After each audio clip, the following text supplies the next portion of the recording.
Basketball is very good. Yeah.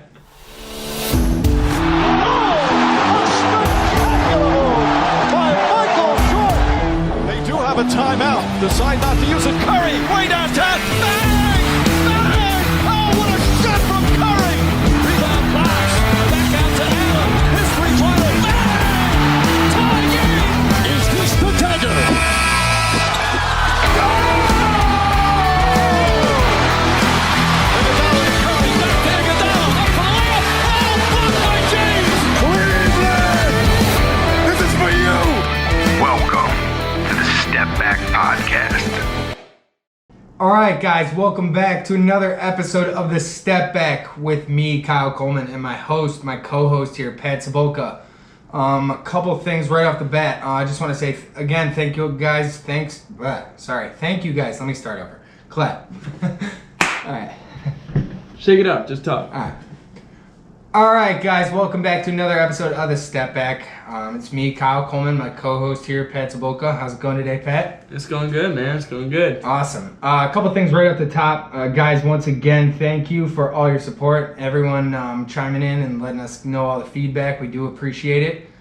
Make sure you guys are following along. We're always updating the production value and all stuff like that. We do have a big announcement coming soon in a week or two. So make sure you guys are following along for that. Otherwise, let's jump right in. Dude, I want to talk about an article that came out like a week. It came out actually February 5th. So it came out a couple weeks ago. But it just picked up steam like a week ago or so. But I just want to get into it because it sort of flew under the radar for a lot of people. And so what it is it is an interview that Kevin Garnett did. God, I love KG. Yeah, of course. Of course. And he did an interview with the New York Times. And it came out, like I said, February 5th. And, he talked about a lot of stuff in it. He talked about his book. He's promoting his book in it. And in it, he talks about a lot of things from, coming out of high school in 95. And he talks a lot about Kobe and LeBron and talks a lot about, his contracts and all these different cool things that happened throughout his career. But one of the most interesting things I took away from it, and I want to get your take on it right off the bat, is he had a comment. He was asked what his take is on the current state of the NBA game, right? And let me read you his answer here, because this is a little controversial here, and this sort of comes back to what we say all the time about the game and about the players now. And, I want to get into this. So the question is from the New York Times, what's your take on the current state of the NBA game? And Garnett responds, the game is at another level. I know you said that you made the team with Vancouver, but I want you to get on a court, sprint corner to corner, stop on a dime, and shoot a three. I want you to do that 10 times. Then I want you to focus on how tired you are, because these players do that for 48 minutes. I don't think guys from 20 years ago could play in this game. 20 years ago, guys used their hands to control players. Now, you can't use your hands. That makes defense damn near impossible. Can you imagine not hand-checking Michael Jordan? Nah. The fact that you can't even touch players gives the offensive players so much flexibility. Defensive players have to take angles away and stuff like that. But if you have any creativity and ambition, you can be a great offensive player in this league. The fadeaways, one-leg runners, the one-leg balance shots, that's stuff that Dirk Nowitzki brought to our game. And now when I watch the Joker play, it feels like he has taken that Dirkness and mixed it with his own talent. And then Steph Curry revolutionized things with being able to shoot it from distance with such consistency. Klay Thompson, Dame Lillard. These guards changed the game. I don't know if even the guards from 20 or 30 years ago could play in this time right here.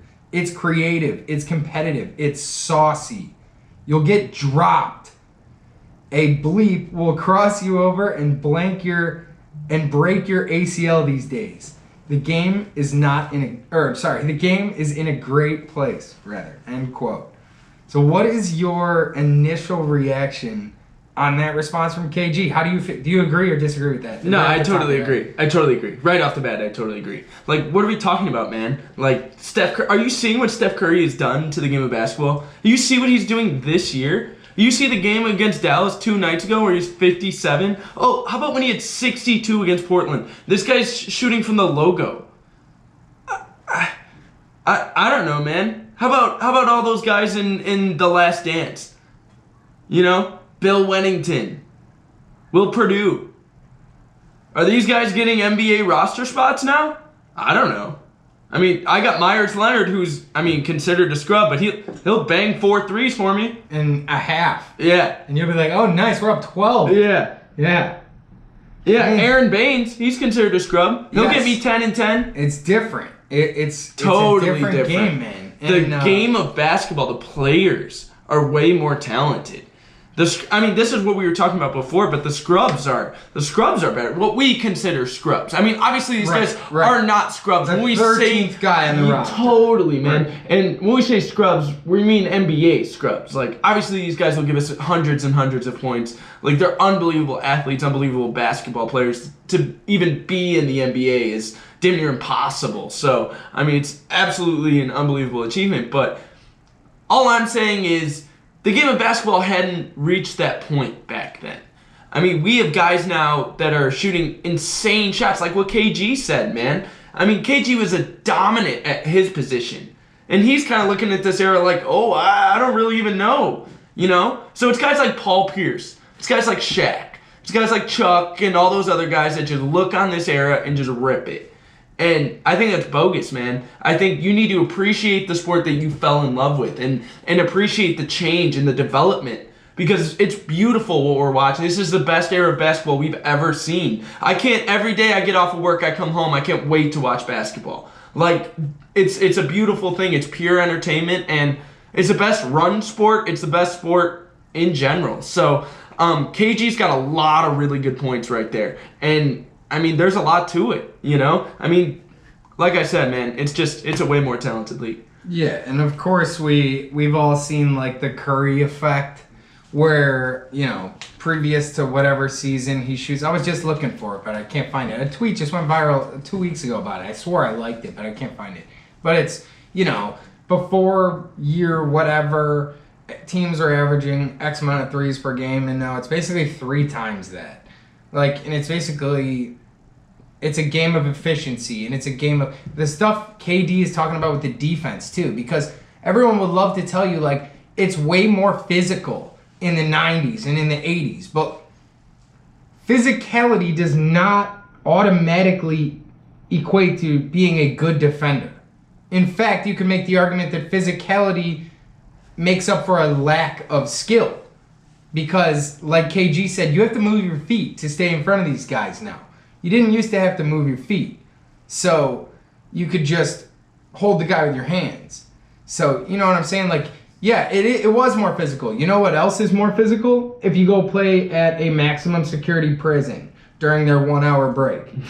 It's also going to be a more physical game of basketball. It does not mean it's more skilled.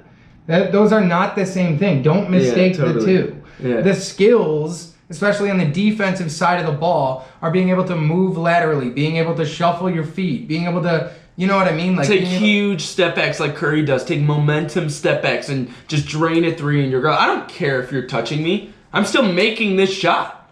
Right, and so, you know, obviously there's an argument to be made, and we'll never know unless somebody creates a cool simulation. That would be cool.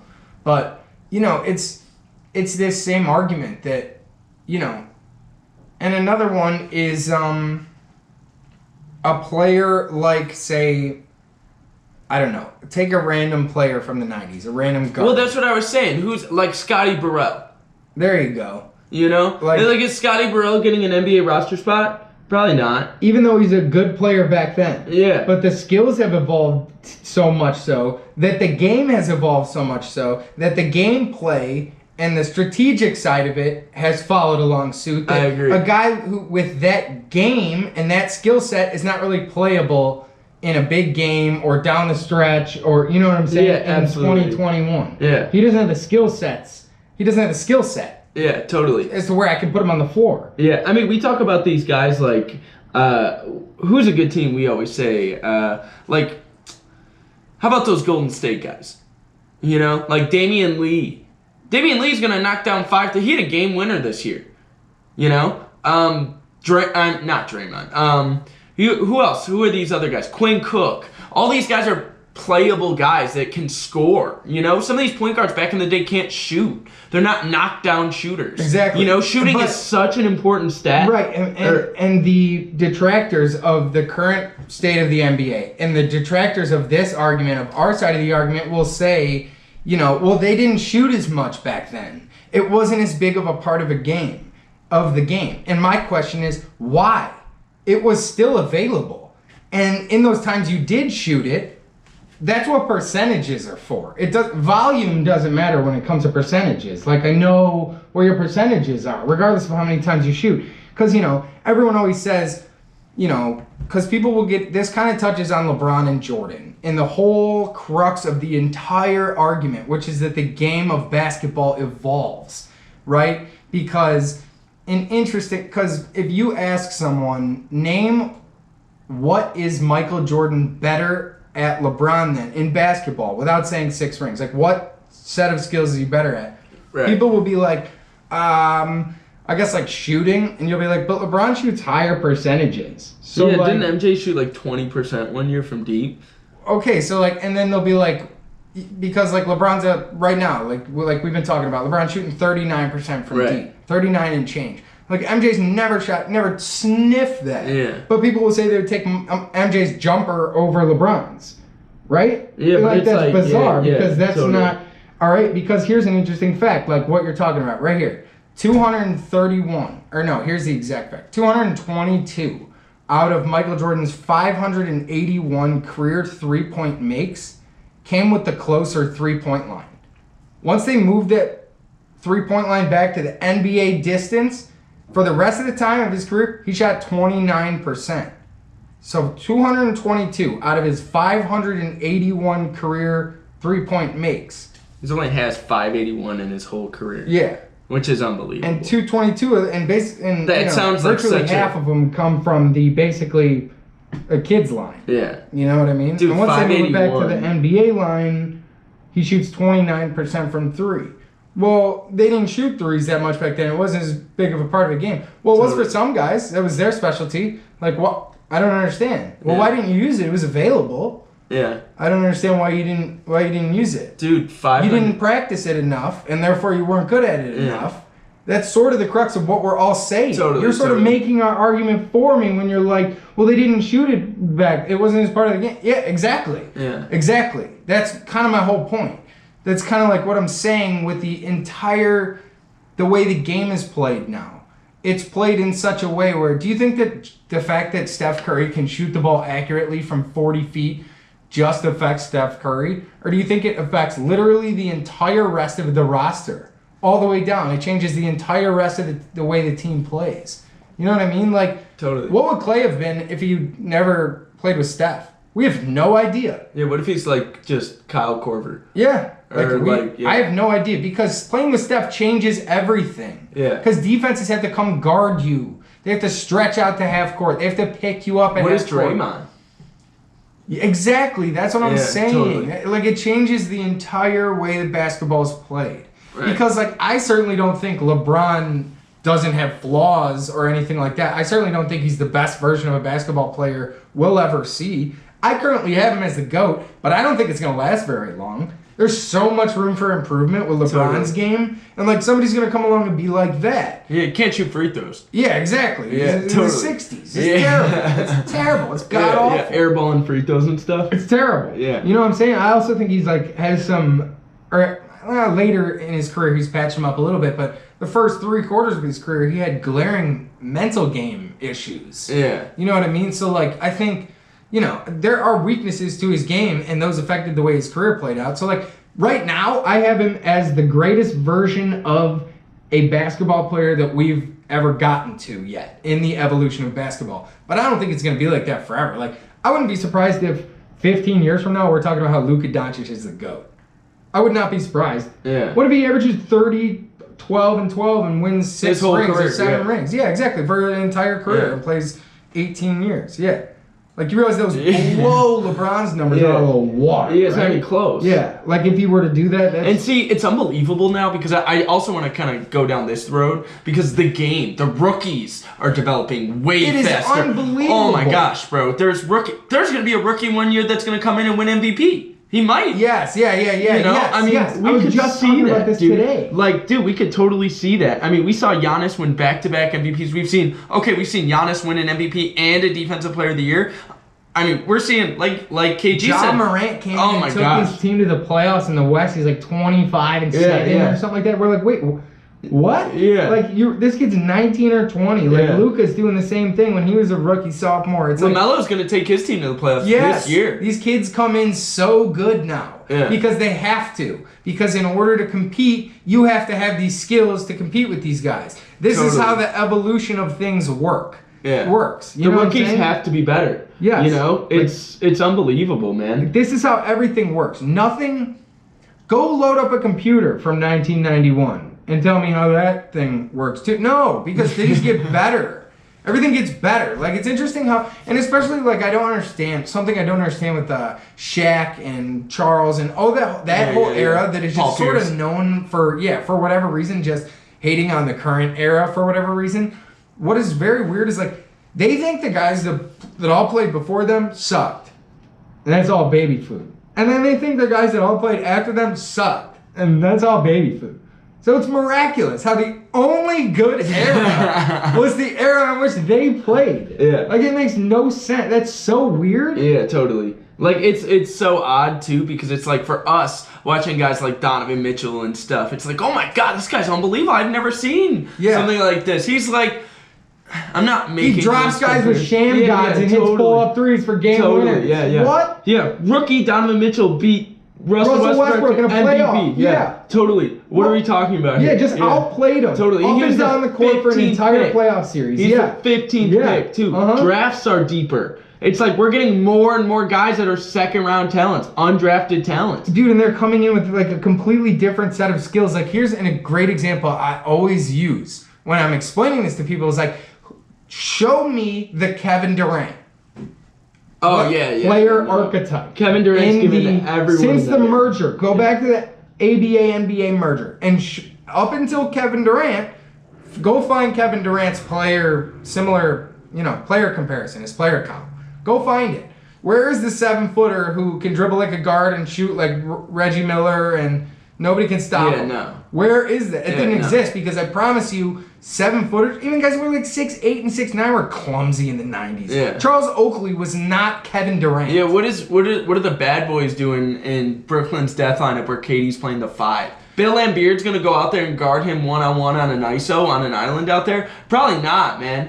Probably not. Like, think about it. Or Bill Cartwright on the Bulls. Is he coming out to guard KD? Or Will Purdue? Is he going to lock up KD on the perimeter? You're out of your mind. Dude, those Bulls teams are winning finals games where the Utah Jazz score 54 points in the whole game. Yeah. As if we haven't seen the Warriors do that in a quarter. Yeah. It's a different game, man. It's a completely different game. Yeah, the scoring now is like 140. You'll get 140, 136. You know, I mean, we get massive amounts of scoring. I mean, what was the stat? I mean, we had like where it's more three-pointers than ever before, you know? I mean, more free throw attempts. Last year, the Dallas Mavericks were the #1 team in history. They're the #1 offense in history. Yeah. And now, the Brooklyn Nets team, since the Harden trade, is the #1 offense in history. Yeah. This is going to continue to happen. How about the fact that Steph just shatters his shooting records every year? His own records over and over again. Totally. And whatever the #1 record is, I mean, Steph... Do we really think Steph's not going to shatter Ray Allen? Like, come on, man. He hits 10 threes a night. He's going to double he's going to smash it out of the park. It's not even going to be close. And you don't think that, like, kids growing up right now that are watching that's how they're playing the game? Totally. Like, this just increases everyone. But, like, don't hate on it. It's not a bad thing, man. Yeah. Because there's the old saying, what is it? A rising tide raises all ships. Or a high tide raises all ships. Everyone doing good is better for everyone in your industry. Don't do like the piece of the pie thing where you're like, if this guy's piece of the pie gets bigger, then that makes my piece of the pie smaller. Like, no. What does Shaq have to be so insecure about? You're Shaq. Yeah. You're like the most unstoppable force that the game of basketball has ever seen. Maybe he got one MVP. Yeah, probably salty. Yeah. He's probably like, dude, I'll go out there and eat. These guys don't play any defense. Yeah. Like, which is partially true. Yeah. But in another, because he's thinking of defense in the physicality regard. Totally. He's not thinking of it in the guys can move their feet and stay in front of you, and what is defense is different now. Right. So it's like, the fact is, and what KG was saying is, like, you can't touch these guys. I mean, guys like Trae Young, Steph, and Harden go to the line 13, 14 times a game. So it's like, they're getting those calls. You literally can't touch them. You remember when Josh Hart was guarding James Harden from behind? Yes. And Ricky Rubio was? Yeah. All those guys are just guarding them with their hands behind their back because you can't touch them. Yeah. They're going to, it's like that. Well, it's so quick. And the offensive player will manipulate the rule set totally. too. Like Harden will do the hooking thing where your arms are out and he's dribbling, and when he goes to bring his other hand up to the ball, he hooks your arm in his arm so that he can't. Totally. But like it's a foul on him. But Trey's jumping backwards, it looks like a kind foul. of same thing. Dude, and it's like, I get where it comes from because they're thinking like this generation is not as soft, or they're way softer. Yeah. They're so much less physical. Like you punch this generation in the mouth and they will sit down. But like what those people aren't accounting for is, yes, absolutely, the game is played in a much softer way. But these players today are way more skilled. They're way more skilled.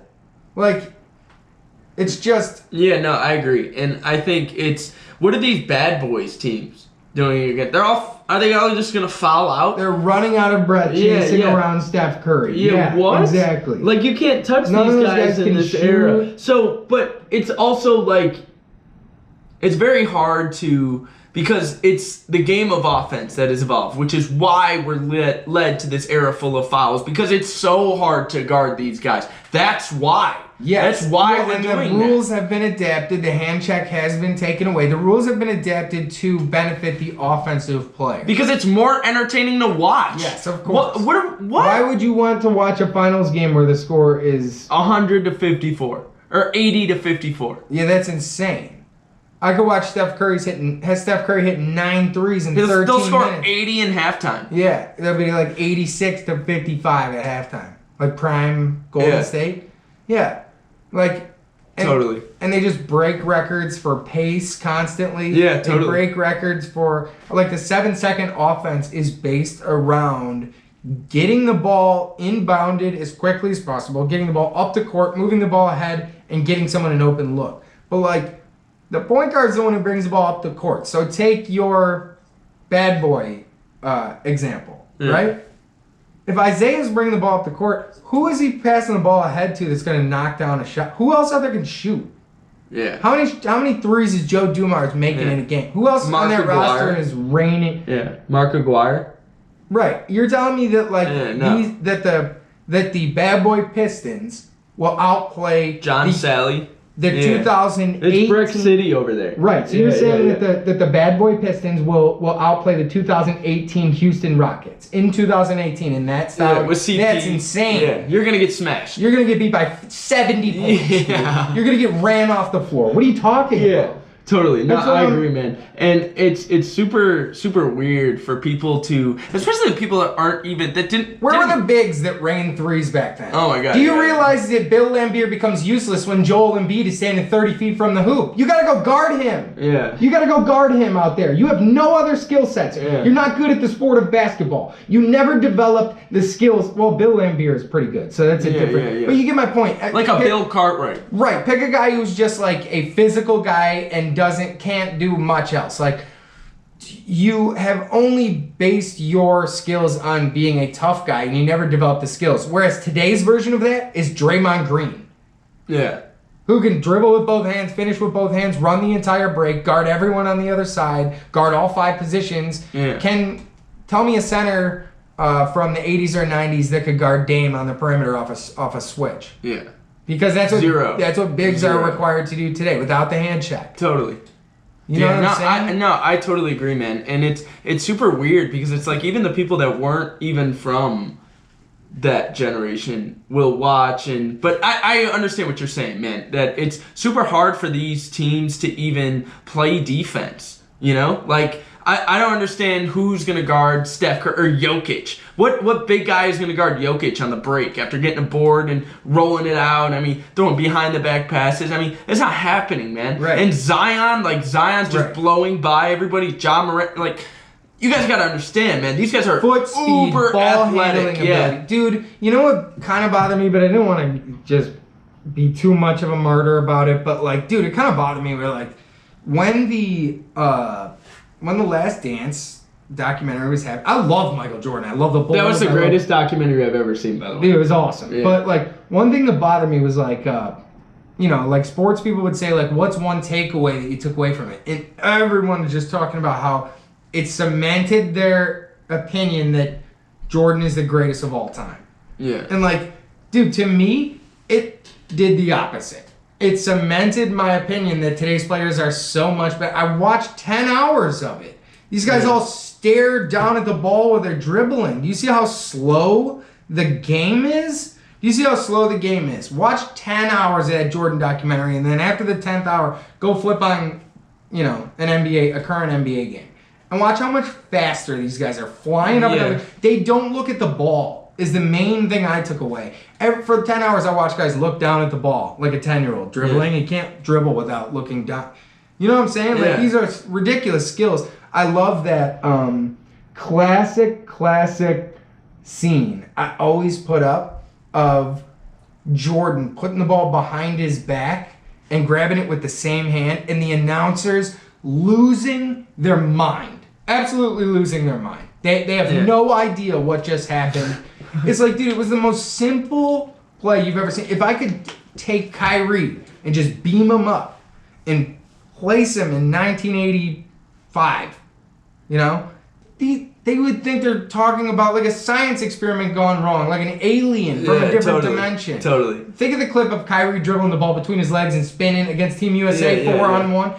Now imagine...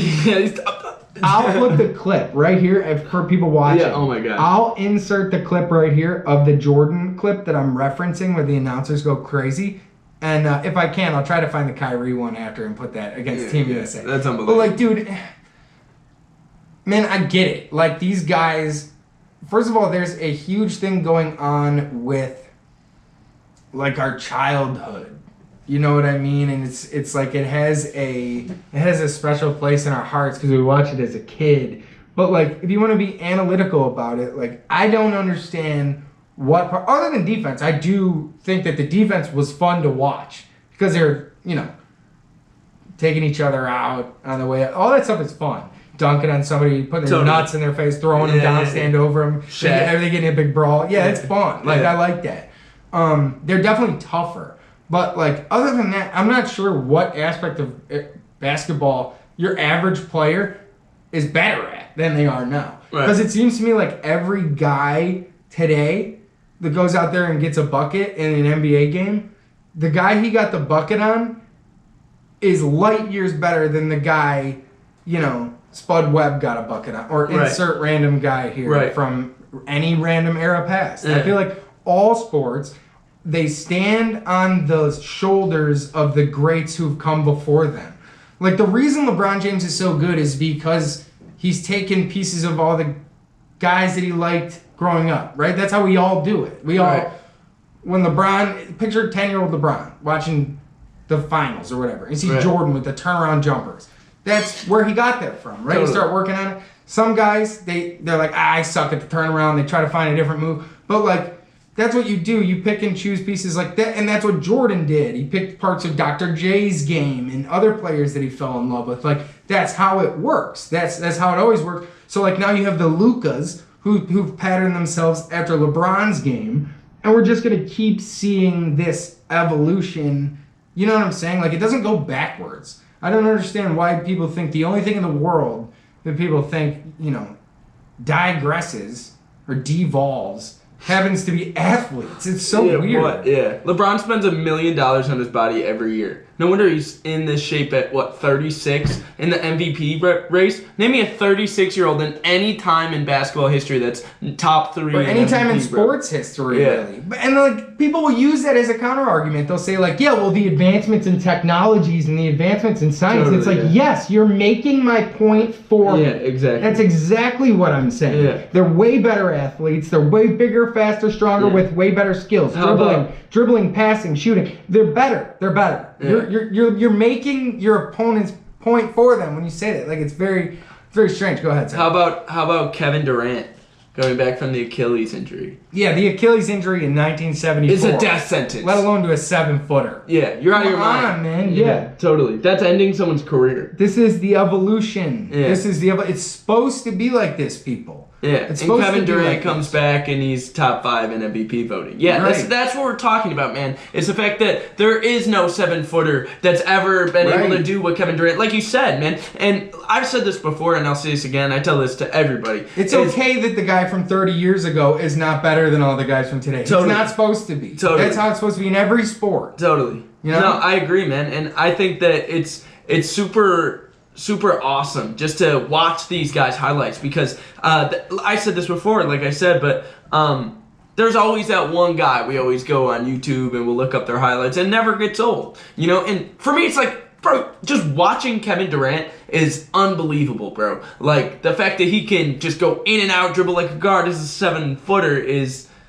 I mean, it's almost unfathomable to those people back then, you know? So, I don't know, man. It's tough. I mean, this era is unbelievable. I love watching this era. It's awesome. So, Yeah, and I totally agree. And I think KG's right on because he was kind of on the border of the eras. You know what I mean? yeah, totally. He was right at the end of one era.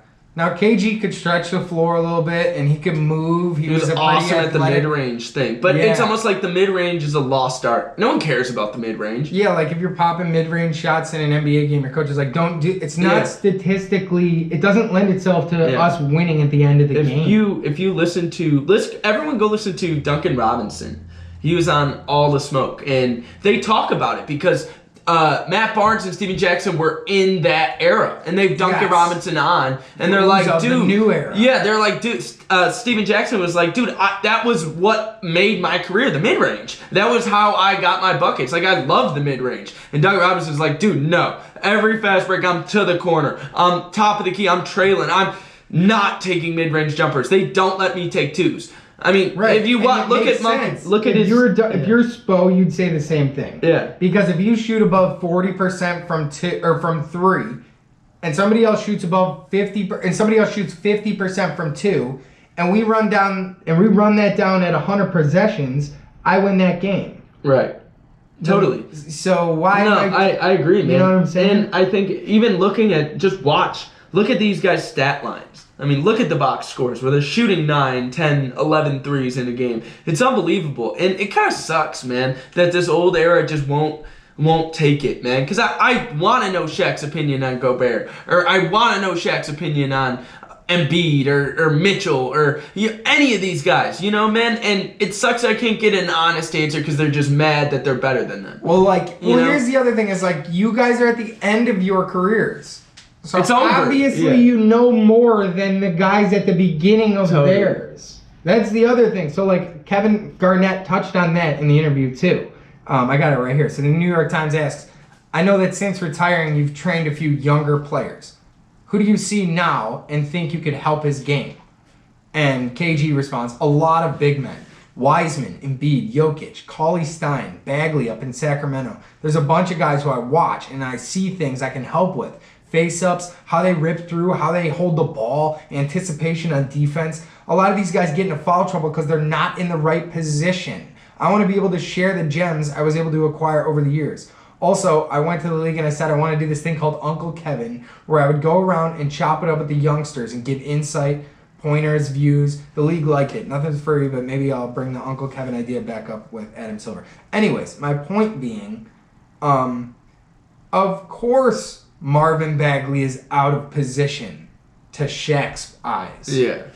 Because Shaq, like, you see how this Or works? Willie Like, Cauley Stein. dude, I know I brought this up a couple weeks ago, but like when Allen Iverson does interviews, they ask him, how much do you like Tatum? Oh, dude, Tatum's a dog. Yeah. Oh, what's up with De'Aaron Fox? Oh, Dude, you see love this De'Aaron. guy? Yeah. Do you like Trey? Oh, dude, Trey. Yeah, Trey's awesome, yeah. Iverson knows what it is, man. Keep the main thing, and keep it moving. Yeah. You can't, and I'm not hating on the 80s, 90s, 70s. I'm not hating on the past eras. Yeah. You can only play in the era you exist in. You can only play the teams that they put in front of you in the year that you play.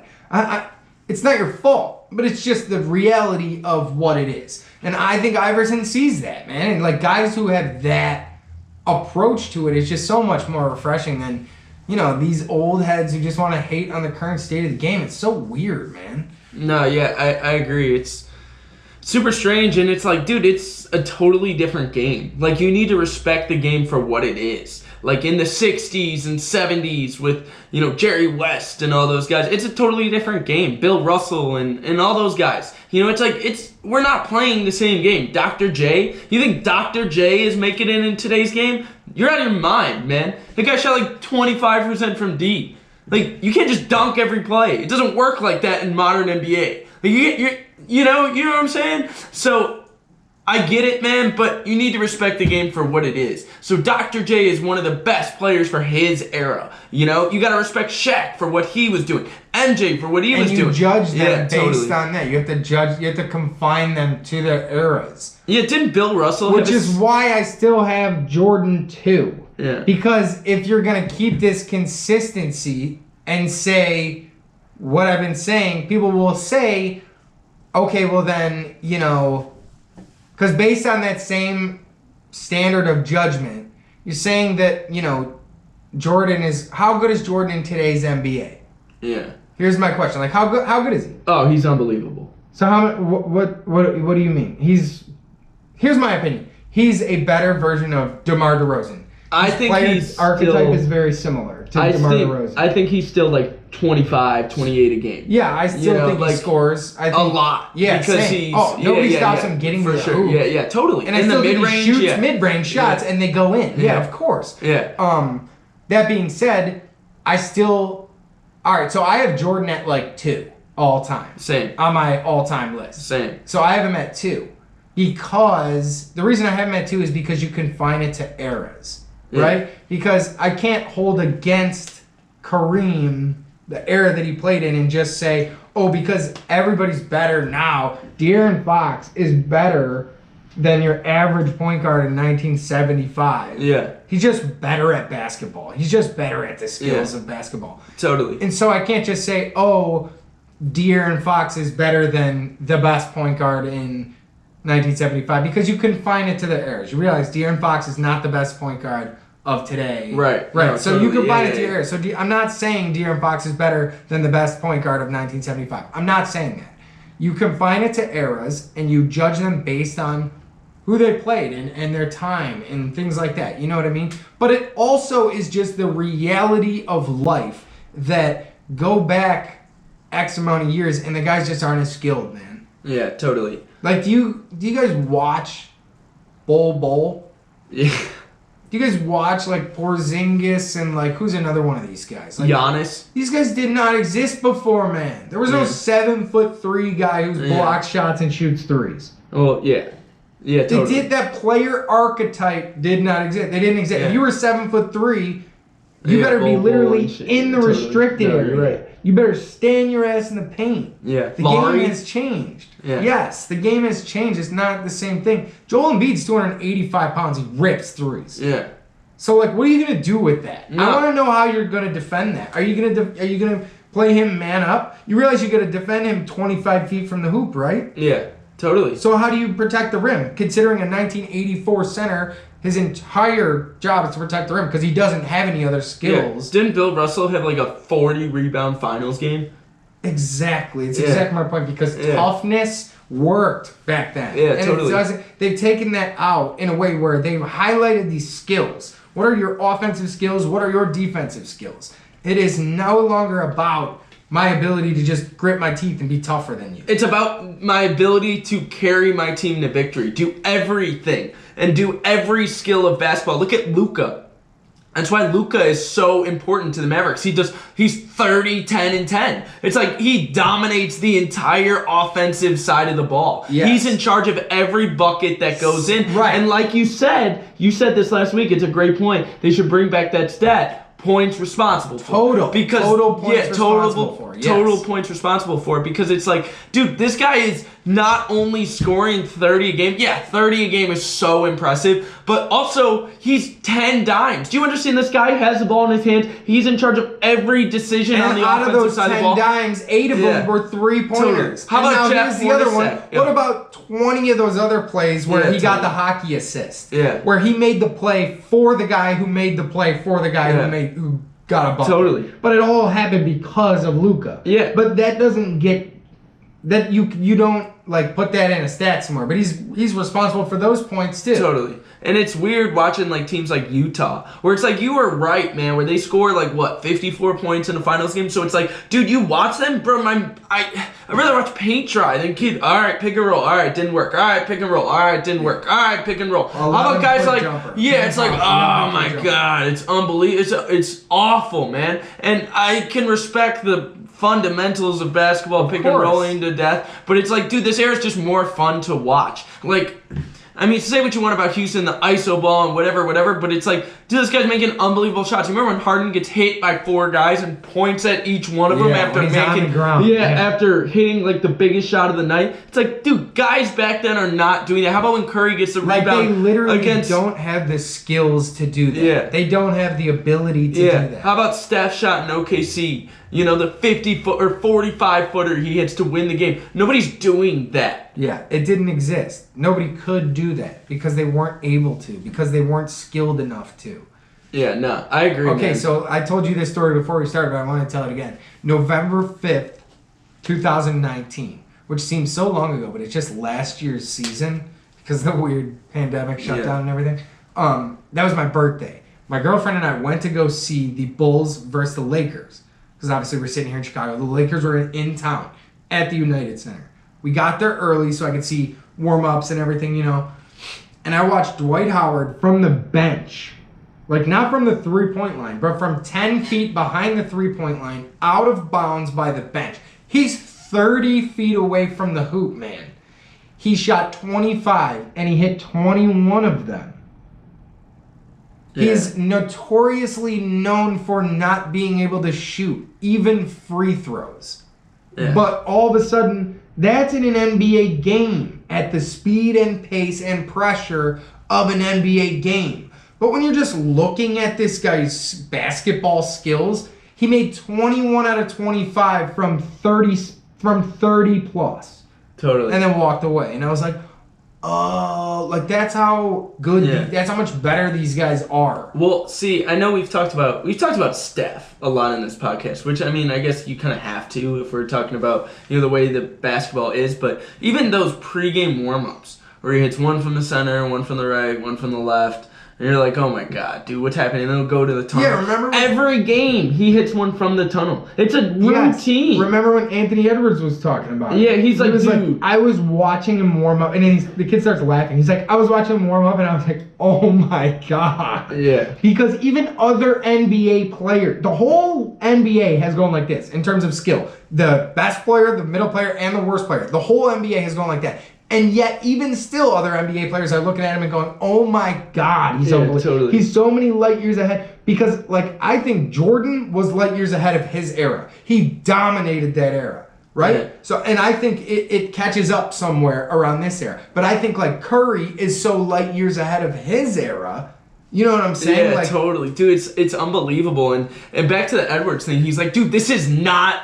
That's not a joke. Yeah, no, this Steph Curry with the shot, yeah, that's legit. Real. Yeah, he's the greatest shooter ever. He never stops moving. That's another thing. Is like, I understand, man.